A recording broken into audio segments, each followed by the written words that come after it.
Presidente da República exonera membro do Conselho Superior de Magistratura Judiciário Luqueno Ribeiro Alcatiri, também alegada envolve partido.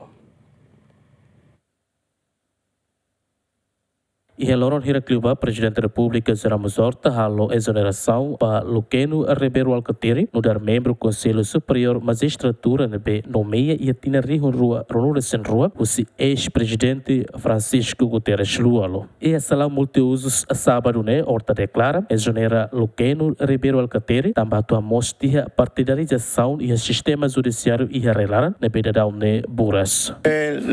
Mas vamos até primeiro tem que exoneração lei lá tetira né lá precisa a exoneração ao bele exonera duni mas lá precisa comunica vania ao publica de jornal da República nem exonera tiana sim muda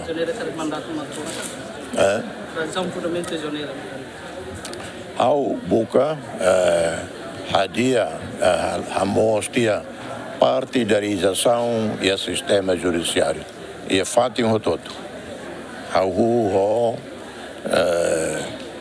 Procuradoria-Geral da República do Tribunal de Recurso e ao Guarajaré se bele cria ONA e 2025 Tribunal Supremo para ver a mostra boa também bacoto to agora partidarização macaslos e o sistema judiciário.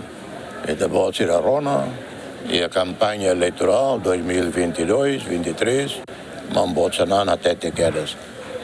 Reforma a dia setor justiça. E depois o relatório ida que a doutora Lúcia Lobato Halo, na comissão ida bot Halo, e o resultado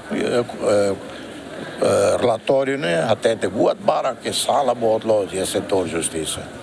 Então ita buka hadia. Luqueno Ribeiro Alcatiri reta nomeação sai membro do Conselho Superior Judiciário, o ex-presidente da República Francisco Guterres Lualo e atina Rua Ronura Senrua, mas mandato tinan hat deve se termina e atina Rua Ronura Senen. No e atina na nessa na fin reta nomeação, Luqueno Ribeiro Alcatiri Mos reta confiança de assumir cargo nessa vice-presidente e membro do Conselho Superior Judiciário. José Mendes Agostinho da Costa, Giamento.